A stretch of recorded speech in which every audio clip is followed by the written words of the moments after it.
చిన్న, నా దువ్వెనేమైనా చూసావా? నీ దువ్వెన సంగతి దేవుడు ఎరుకు. నా బ్రష్ నాకే కనిపించడం లేదు. ఏమైంది? నా టూత్ బ్రష్ కనిపించడం లేదమ్మా.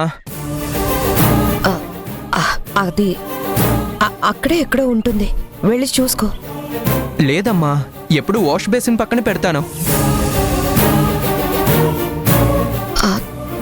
కింద పడి ఉంటుందేమోరా, వెళ్ళి వెతుకో.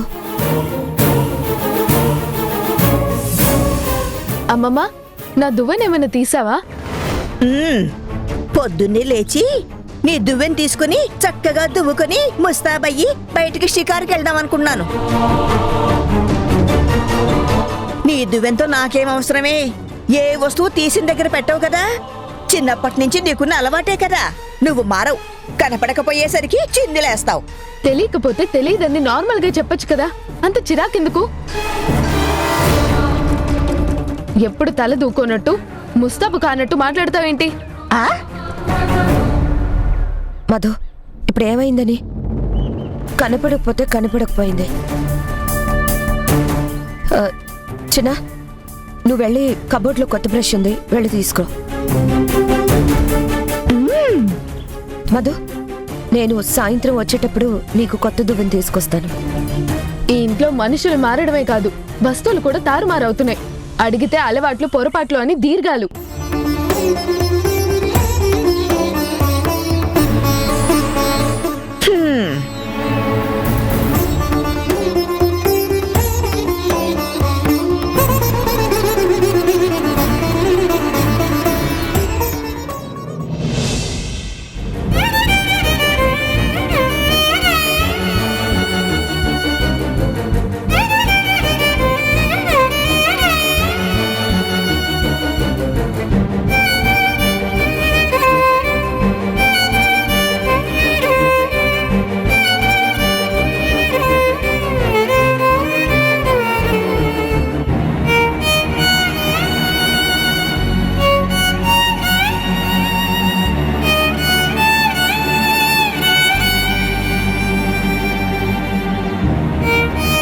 నా పిల్లల విషయంలో నేను ఇలాంటి పనులు చేయాల్సి వస్తుందని నేను ఎప్పుడూ అనుకోలేదు.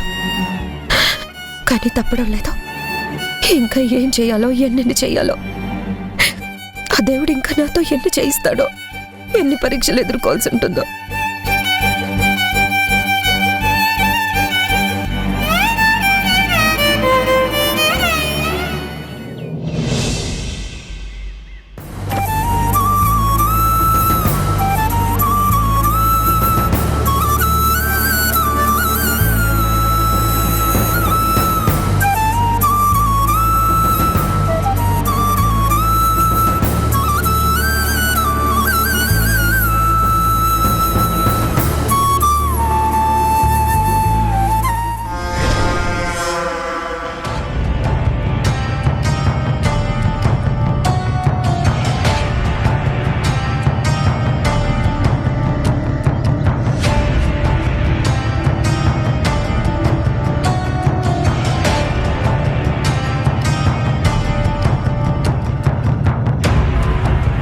ఏంటి తమ్ముడు, తలనొప్పిగా ఉందా?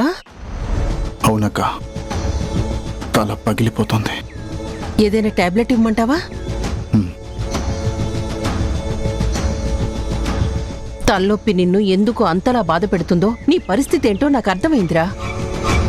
మర్చిపోలేక గబగబా తాగేస్తావు, ఆ తర్వాత తాగడం తప్పు అని గిల్టీగా ఫీల్ అవుతున్నావు కదా.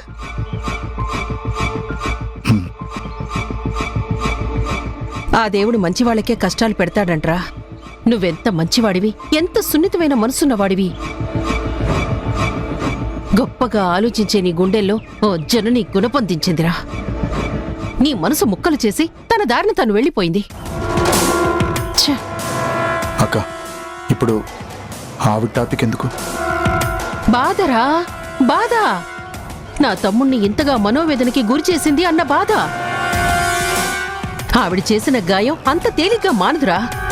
నువ్వు వెంటనే మర్చిపోవడం కూడా కుదరదు, ఎందుకంటే అంతలా ప్రేమించావు. ఒంటిపైన గాయమైతే ఎలా మందు రాస్తామో అలాగే మనసుకి గాయమైతే మందు తీసుకోవడం తప్పు లేదనిపిస్తోందిరా. నువ్వు తప్పుగా ఎందుకు అనుకుంటున్నావు? అలా అని అందరిలా తాకూడదని నేను అనొచ్చు. కానీ నిన్ను చూస్తూ నేనలా చెప్పలేకపోతున్నానురా.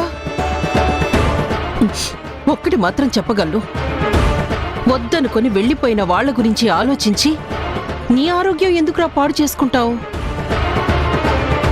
నీ పరువు ప్రతిష్టలు చేతులారా నువ్వే ఎందుకు దిగజార్చుకోవడం రా? మనల్ని వద్దనుకున్న వాళ్ళని మనం ప్రేమించే ప్రయోజనం ఏముందిరా?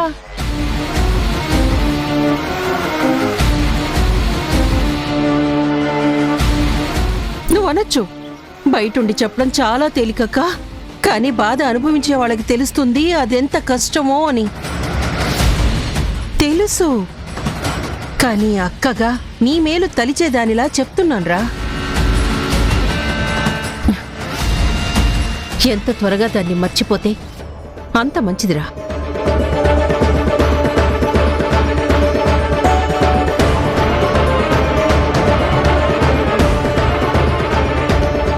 Good morning sir. Good morning. Sir, మీరు ఈరోజు హాస్పిటల్కి రావట్లేదని తెలిసింది, కానీ అర్జెంటుగా కొన్ని డాక్యుమెంట్స్ మీద మీ సిగ్నేచర్స్ అవసరం వచ్చాయి. అకౌంట్లో ఆడిటింగ్ జరుగుతుంది. ఆడిటర్ గారు ఈ డాక్యుమెంట్స్ మీద సంతకం చేయించుకోరమ్మన్నారు. పోస్ట్పోన్ చేయొచ్చు కదా. అడిగాను సార్, కానీ డిసెంబర్ ఎండింగ్ కదా, తప్పదన్నారు. ఈరోజే ఈ డాక్యుమెంట్స్ మీద సైన్ చేయించుకొని రమ్మన్నారు.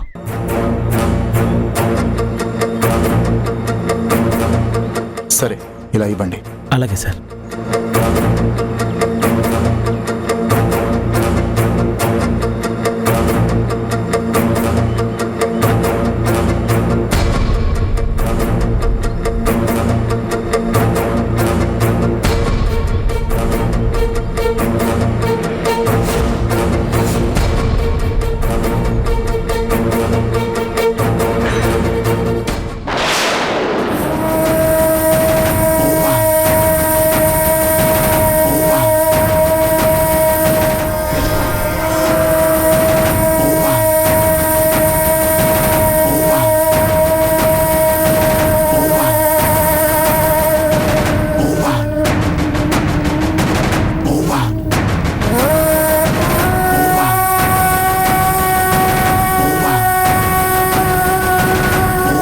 సార్, ఈ క్వార్టర్లీకి మనకు వచ్చిన ఇన్కమ్ సార్.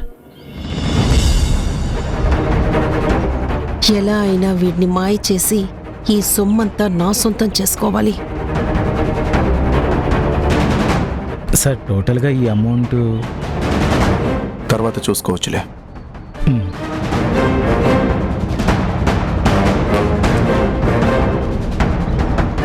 సార్, ఇంకొన్ని డాక్యుమెంట్స్ ఉన్నాయి. ఇంకా ఎన్నున్నాయి? ఇదొక్కటే సార్.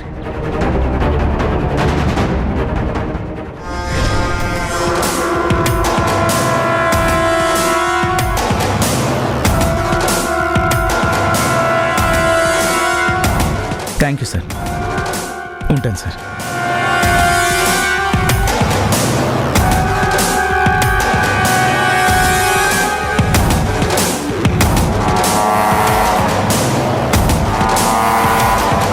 ఒరే గుణ, నువ్వున్న ఈ పరిస్థితుల్లో హాస్పిటల్ మేనేజ్మెంట్ మీద అంత ఫోకస్ చేయలేకపోతున్నావని నాకు అనిపిస్తోందిరా.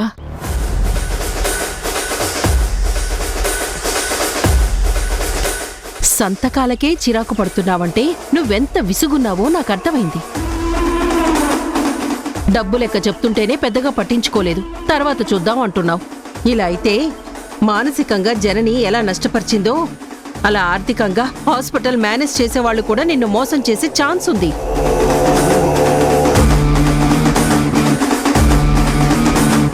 ఇదిగో, తెలివిగా ముందే మేల్కోకపోతే నీ బతుకు తెల్లారిపోతుంది, హాస్పిటల్ మూతపడిపోతుందిరా.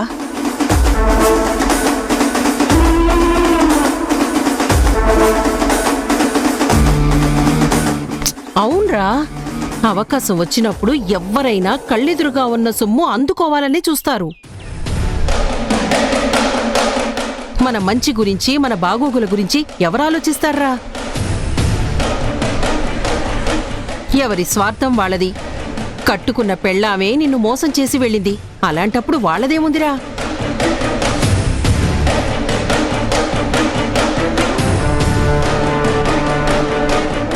అయితే నన్నేం చేయమంటావక్క? నువ్విప్పుడు ఏం చేయలేవని నాకు అర్థమైందిరా. అందుకే అక్కగా నీ శ్రేయోభిలాషిగా నీ మంచి చెడ్డలు చూసేదానిలా ఆ హాస్పిటల్ అకౌంట్స్ మేనేజ్మెంట్ అంతా నేను చూసుకుంటాను.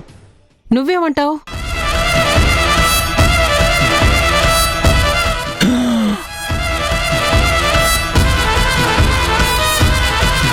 సరే అక్క, నీ ఇష్టం.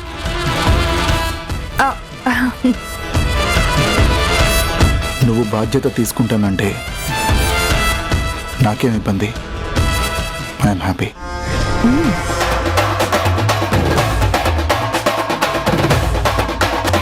అక్క, నాకు కాస్త చిరాగ్గా ఉంది, అలా బయటకు వెళ్ళొస్తాను. అలాగే తమ్ముడు, జాగ్రత్తగా వెళ్ళిరా.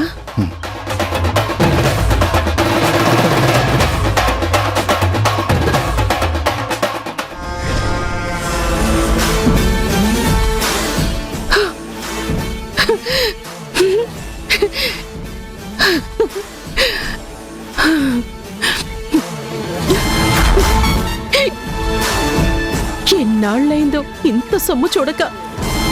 ఇక రేపటి నుంచి హాస్పిటల్ మేనేజ్మెంట్ నాది, క్యాష్ కౌంటింగ్ కూడా నాదే. డైలీ అకౌంట్లో పడాల్సిన డబ్బు నా లాకర్లో పడిపోతుంది. దోచుకో, నువ్వెంత దోచుకుంటే నాకంత మంచిది. గాది కింద పందుకొక గాది కిందనే తినాలన్నట్టు నీ నీడలో బతుకుతూ నీ సొమ్ము కాజేయడం నాకు వెన్నతో పెట్టిన విద్య. నువ్వు సంపాదిస్తుండు, నేను ఖర్చు పెట్టుకుంటూ ఉంటా.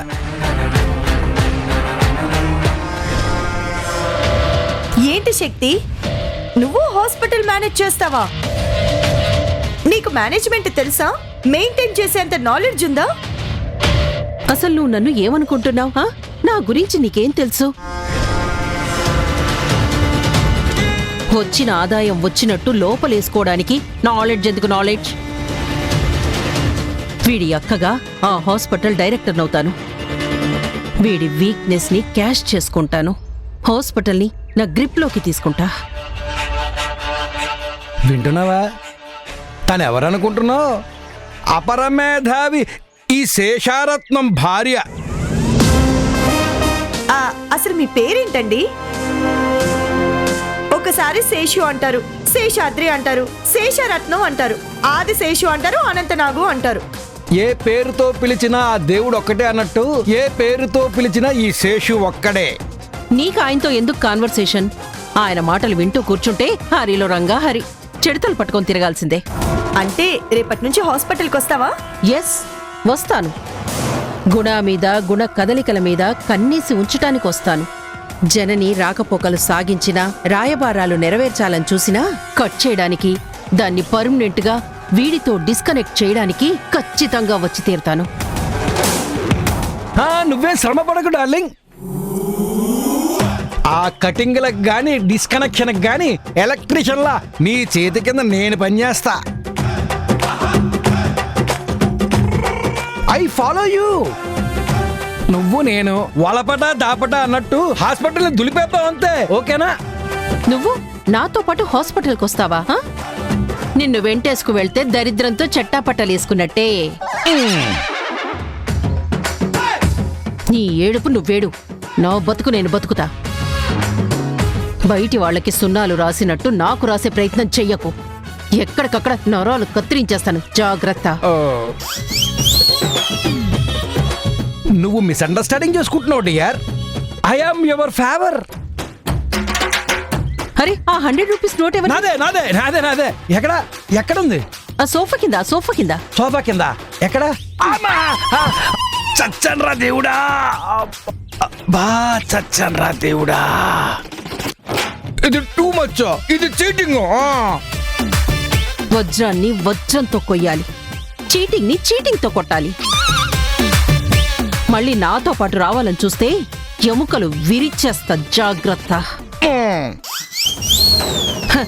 ఎంతసేపు నా దగ్గర డబ్బులు నొక్కాలని, సంపాదించడం మాత్రం చేత కాదు. ఓ అవతలకే. అదేదో నోటుతో చెప్పొచ్చు కదా, నడుం విరిగేలా పడదోయాలా? మ్యాన్ హ్యాండ్లింగ్ చేస్తావా? చెప్తా, సమయం వచ్చినప్పుడు చెప్తాను. సరే సరే వెళ్ళు.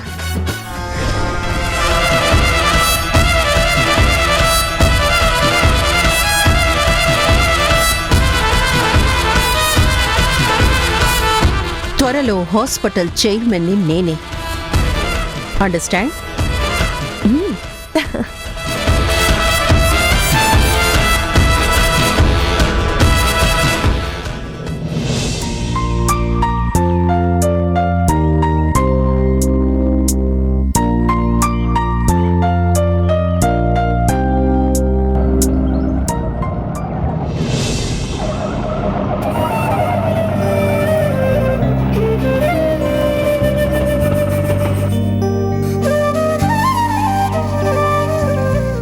ఇదిగో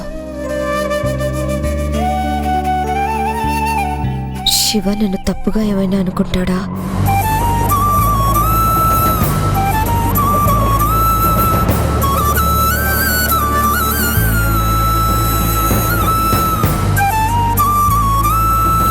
వదినా, అదే శాంపిల్స్ తెచ్చావా? తెచ్చాను. కానీ నేను అసలు ఎందుకు ఈ పని చేస్తున్నానో, ఈ ఆలోచన ఎందుకు వచ్చిందో నాకు అర్థం కావట్లేదు. కానీ నాకు ఇంతకు మించి మరో మార్గం కనిపించట్లేదు. నీ ఆలోచన కరెక్టే వదినా. నువ్వు ఇంకా దీంట్లో వెనక ముందు ఆడాల్సిన అవసరం లేదు. ఈ పని చేయటం నీ మనసుకి ఎంత కష్టంగా ఉందో నేను అర్థం చేసుకోగలను. కానీ ఆల్టర్నేటివ్గా మనకి వేరే రూట్ లేదు కదా. నువ్వన్నట్టు ఈ టెస్ట్ చేయించడం వల్ల ఏదైనా దారి దొరకచోదనా? శాంపిల్స్ ఇవ్వదునా?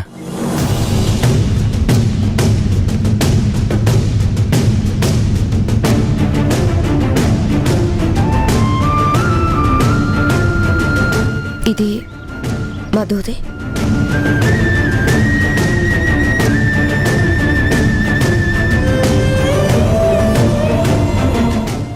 ఇది చిన్నదే.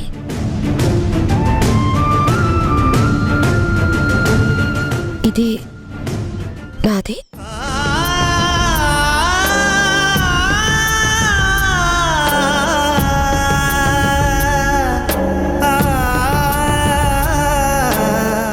వదినా, నువ్వేం భయపడకు. ఇదేం చేయకూడని పని కాదు. నీ మనసు కుదుట పడాలంటే, వాస్తవాలు తెలియాలంటే టెస్ట్ చేయించడం తప్పనిసరి. శివ, ఈ టెస్ట్ చేయిస్తున్న పని ఎవరికి చెప్పను వదినా. నీకు నాకు తప్ప ఈ ప్రపంచంలో మరొకరికి తెలియదు. నేను ప్రామిస్ చేస్తున్నాను వదినా. ఆఖరికి ఎలాంటి పరిస్థితి వచ్చినా గుణకు కూడా చెప్పను. నన్ను నమ్మొదినా. నీ మీద నమ్మకం ఉండబట్టే కదా ఈ ప్రయత్నంలో ఇంతవరకు వచ్చాను. సరే వదినా, మరొకరికి తెలియకుండా నేను ఈ టెస్ట్ చేయిస్తాను. చాలా థ్యాంక్స్ శివ.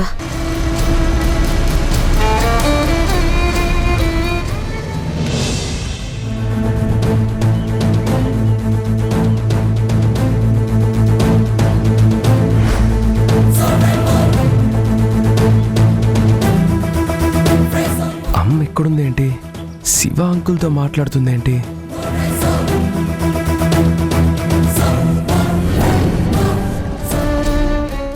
వస్తాను వదినా. రిపోర్ట్ సాయంత్రానికల్లా వచ్చేలా చూస్తాను. సరే శివ, నేను ఎదురు చూస్తూ ఉంటాను.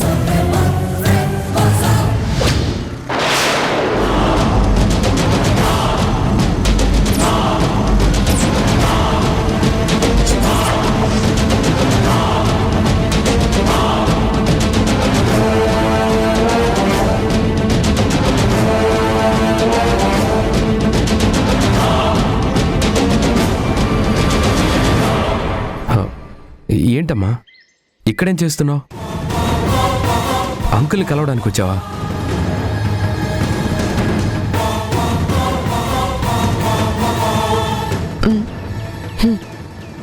అది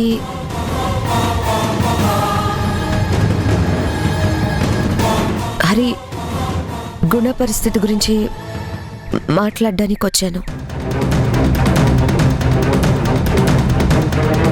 తన గురించి హాస్పిటల్లో తప్పుగా విన్నాను. అందుకే శివతో మాట్లాడదామని పిలిచాను.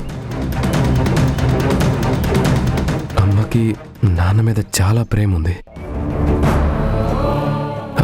నువ్వు రాకుండా ఉంటే బాగుండేదమ్మా. నాన్న అలా అయ్యేవాడు కాదు. పరిస్థితులన్నీ తెలిసిన వాడివి నువ్వే ఇలా మాట్లాడితే ఎలా చెప్పు? వదినా, నువ్వేం వరి అవ్వకు. వాణ్ణి మార్చే ప్రయత్నం నేను తరుణ్ చేస్తాం. నువ్వు ధైర్యంగా ఉండు వదినా. అవునమ్మా, నాన్నింకా మందు జోలికి పోకుండా, అత్త నాన్నకి బాటిల్స్ అందించకుండా నేను కంటికి రెప్పలా కనిపెట్టుకొని ఉంటాను. నువ్వేం వరి అవ్వకమ్మా.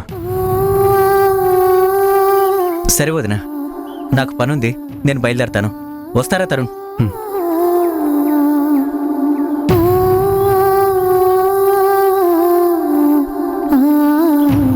అమ్మా, నువ్వు వెళ్ళిన దగ్గర నుంచి నా మనసులో లేదు. నాన్నలా లేడు. నువ్వు మధు చిన్న ఎలా ఉన్నారమ్మా? ఉన్నాం. ఎలా అంటే మాత్రం సమాధానం లేదు. కానీ ఎవరికి వారుగా ఒకే ఇంట్లో అయితే ఉంటున్నాం. భయపడకమ్మా, మళ్ళీ తప్పకుండా మంచి రోజులు వస్తాయి. చూద్దాం. నీ వాక్కు నిజమై ఫలిస్తే మంచిదే కదా. ఎదురు చూద్దాం. సరే, నేను వెళ్ళొస్తాను. అమ్మా, ఇంటికే కదమ్మా, నేను డ్రాప్ చేస్తాను రా. వద్దులేరా తరుణ్, నేను వెళ్తాను. పర్లేదమ్మా, రండి రా.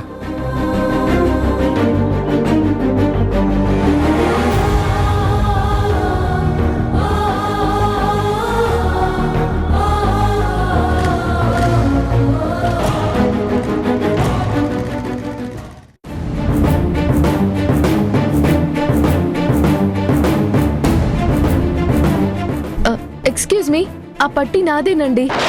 ఒక్కసారి మళ్ళీ గొంతు పగిలేలా నాన్నగాని పిలవాలని ఉంది.